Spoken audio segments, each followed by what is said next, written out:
Welcome back to the Challenger Podcast, everyone. I'm Dave Glaser in Fort Collins, Colorado. If you're watching this on YouTube and you don't recognize my location, I am on my back porch, sitting next to this amazingly healthy grapevine that produces really sweet and sour green grapes. And so this is my back deck. So you might hear the dogs in the background. There they are. And as we dig into today's episode, I wanted to step outside, get into nature as it turns. It's now July 1st, and a lot has happened in the last couple of months. So I'm going to catch you up on why the short break from producing episodes. And so if you have not subscribed yet on YouTube or on Spotify, Apple Podcasts, please do so and share this episode with an Enneagram 8 that you feel would get a huge benefit out of this conversation.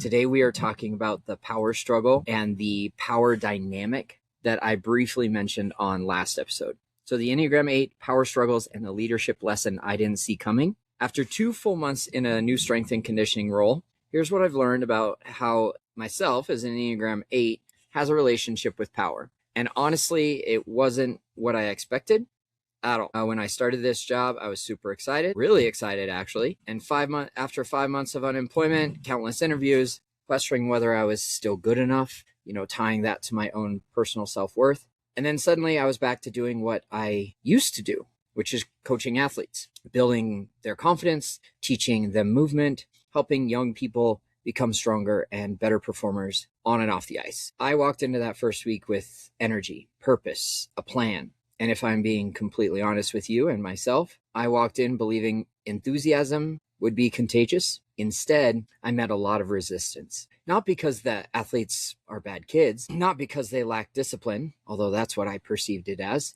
They were exhausted. These are high school hockey and lacrosse players. Their school year was wrapping up. They had some online final exams. They had their spring sports schedule. Their summer is right around the corner and they could taste it. They could almost feel it. And they were ready for a break. Meanwhile, I come charging in like it was day 1 of training camp, as typical for Enneagram 8s. And without realizing it, I created a power struggle. So how the Enneagram doesn't see this power struggle develop is something that I learned and could take away. The fascinating thing about Enneagram 8s, and something I learned about myself, is most of us don't think we're creating power struggles at work, in our relationships, or in life. We think we're creating standards. We're creating accountability. We're creating excellence. But what healthy 8s eventually realize, hopefully I can trend in this right direction, is that people don't always experience our intentions. They experience our energy or intensity. And my energy was intense. I wasn't angry. I wasn't frustrated. I wasn't trying to dominate anyone per se. I was simply trying to move everyone toward what I believed was possible. But they weren't where I was at, and I wasn't where they were at. They weren't emotionally or mentally in the same place. So every time I pushed, these athletes pushed back. Not because they rejected me or my coaching or my knowledge, because people naturally resist when they feel controlled. And that's when I had one of those moments that we all need to come to. This is where coaching stopped being about them and it became about me. So the hardest thing an 8 can do when they get into a new environment is, the hardest thing that we as 8s can do is let go, right? Not because we don't care, but because we care so much and we think that control is helping. We believe if I can just get everyone moving in the same direction, everything will work out just fine. But leadership isn't forcing alignment, and this is the big lesson. Leadership is creating buy-in, and those are completely different things. I had to ask myself that very difficult question. Was I coaching these athletes, or was I coaching up to my own expectations? And I do have high expectations for elite level athletes, but that question stops me in my tracks every single time because the answer is extremely uncomfortable. The lesson is check your ego. So I did something that doesn't come naturally to an 8. I checked my attitude. I checked my ego and I let go, not of those standards, not of excellence. I let go of my need to control how we get there. That's a huge difference. Instead of demanding that energy, I got curious. Instead of assuming resistance from the athletes, I started asking athlete-focused questions. How are they feeling? What's draining them? What do they need today? How can today's session meet them where they're at, while still moving them forward as they came to the conclusion of their school year? That one shift changed everything as we went into the summer blocks. It was a shift from authority or authoritative to partnership. And the atmosphere in the room changed almost immediately. And it started with me. The athletes moved more. They responded better. They communicated with each other better. They started competing against themselves and each other once again because they wanted to, not because I was asking them to. They began bringing ideas into workouts. They encouraged one another. They started taking ownership.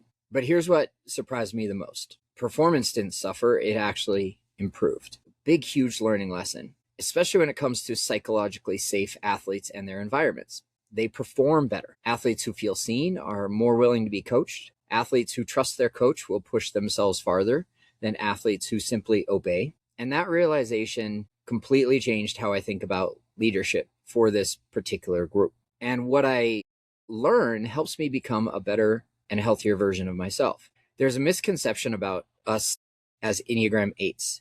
People think healthy 8s become softer. And I've come to understand that that's not quite true. Healthy 8s don't lose their strength, they redirect it. Instead of using power to control, we use power to protect. Instead of creating or needing compliance from everyone around them, they create confidence in their decisions, autonomy, sovereignty. Instead of needing to be the strongest person in the room, they make everyone else stronger, rising up to that level of expectation.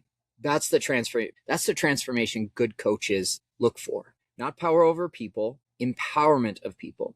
And this is where 8s can become extraordinary coaches, parents, spouses, leaders, and teammates. And here's your challenger moment of the week. I want you to ask yourself, where in my life am I confusing leadership with control? Where am I trying so hard to get the outcome I want that I'm unintentionally pushing people away and driving a wedge between us? Maybe it's at your work. Maybe it's with your kids. Maybe it's in your relationship. Maybe it's within a team structure. Instead of asking, how do I get them to do what I want? Ask, what would help them feel safe enough to choose growth and performance? Because here's what I learned in the last couple of months. People don't become their best because they feel controlled and told to do so. They become their best because they feel believed in, supported.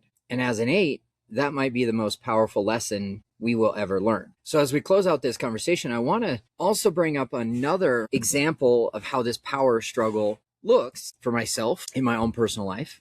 We were remodeling our kitchen recently at the new house. And this was a gift Teresa, my partner, wanted to give herself for working really, really hard and earning a great bonus. We decided to invest in this house that we love a lot.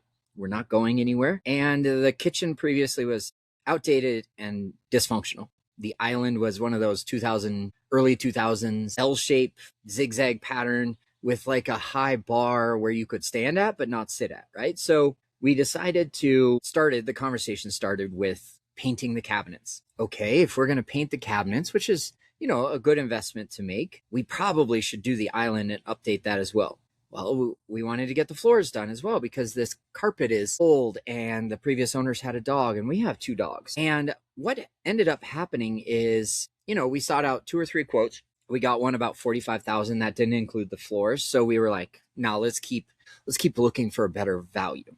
And we did. We found a really good company with great reviews online. The sales process was collaborative and exciting because they came with, CAD drawing renderings of what the kitchen will look like afterwards. The measurements were specific. The colors, the questions were like, let's get this spot on so that we can make this easy for everybody. Well, after about the first day, we understood that the timeline was not going to be what was communicated to us at the beginning. It wouldn't be a 1 or a 2 week project because they weren't showing up. I think they showed up 1.5 days the first week. Between the demo of the old island and the electrician and the plumber capping off these lines, that's about all that was accomplished in the first week. But both Teresa and I were out of town. I was starting a new job. She was in Sacramento. Really poor timing for us not to be on site. But we had a house sitter and they were communicating to us that they hadn't seen this company more than a day and a half. Then it rolls into week 2 and they're there maybe 2 or 3 days a week, but they're half days. They come and go, which is fine. They're contractors. We understand that things come up. But at the end of the second week, when we were told it was a 2-week timeline from the start, we started to get curious and ask questions of like, hey, what is happening next? What days are you here in the next week? And that was a completely different dynamic in the approach to this power dynamic, right? There were so many things outside of Teresa and I's control. She's a 3, I'm an 8. So you can understand that We get awfully perfectionist and intense when it comes to standard of work. And that's at our average version of health, or maybe at our not so ideal health. But this is the difference between integrated 8 and a disintegrated 8.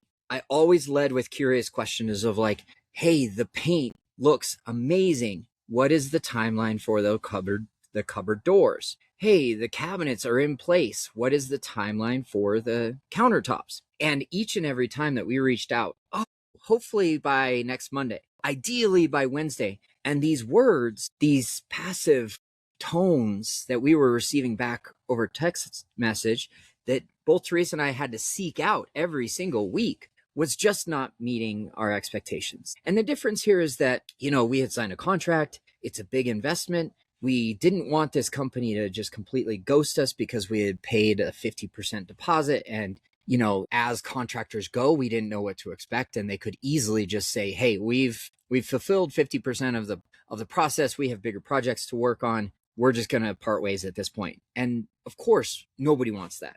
That would have been more time, more energy, more money over the length of the time. And because we had never done this before, we were able to come at it from a curiosity point when we were interacting with the contracting company. However, that wasn't what was going on behind the scenes. It certainly did not change the types of conversations that Teresa and I had about our expectations and not about the quality of work, because when the work got done, each new step was like relief for us. It was like, oh my gosh, there's actually progress being made. So we were grateful for the quality of work, but maybe not in the communication where we had to proactively reach out. We had to ask what the next timeline is going to be, when the next service person is going to come into our home, because it is really disruptive to our household. We didn't have a kitchen sink or a garbage disposal for 3 full weeks. We had a kitchen sink after that 3rd week and countertops that we could actually use in the kitchen, but we didn't have a dishwasher set up until week 4. We didn't have a garbage disposal until week 5. So these small things added up to big disruption in our lifestyle. We really enjoy our home. We love cooking, but that was secondary to how much work mental energy, emotional energy, and actual literal work we were doing to chase down our contractor. Now we're into week 7 or 8. We started this project on May 1st or May 11th. It's now July 1st. And we're just now getting the punch list completed yesterday by the painter. And we're going to have our final walkthrough tomorrow. So from May 11th to July 2nd, a 2-week project turned into 8 weeks. And I think that the notable difference between the two experiences is how I was able to approach each conversation. Now, the challenge with working with athletes is that there's still a lot of things that are out of my control. I cannot control their response, but I can control my attitude. And right around, Memorial Day weekend, I'm like, my attitude about work has been piss poor. I'm going to make a shift myself and come into these 2 summer blocks with a better attitude. I was going to have some support with 2 interns each and every day of the week, and some team FaceTime on Fridays where we all work together to work with day 5 of 3 blocks of athletes, all hockey players, all heading towards a semi-pro or professional career. And in summary, 5 months of unemployment, applying for jobs, and then finally getting a role in an industry that I thought I had stepped away from, thought I had moved on from. It all taught me that patience that I was missing. Especially in the last 2 months, it's also taught me humility. And together, these athletes reminded me that leadership isn't measured by how much influence I can impose. It's measured by how much potential I can unlock in these teams. So if you're an Enneagram 8 like myself, don't be afraid to let go of the steering wheel once in a while, maybe even the gas pedal, maybe even the gear shift. You may discover that the people around you are capable, with or without you. They were just waiting for someone to coach them instead of control them. Thank you very much for tuning into today's episode. If it resonated with you, share it with somebody else who leads others, a coach, a teacher, a parent, a manager, or someone who's learning, like all of us, that strength and control aren't the same thing. Until next week, this is Dave Glaser in Fort Collins, wishing you health and happiness wherever you're at in the world, reminding you that the strongest leaders don't create followers, they create other leaders. Be well, and I'll talk to you soon.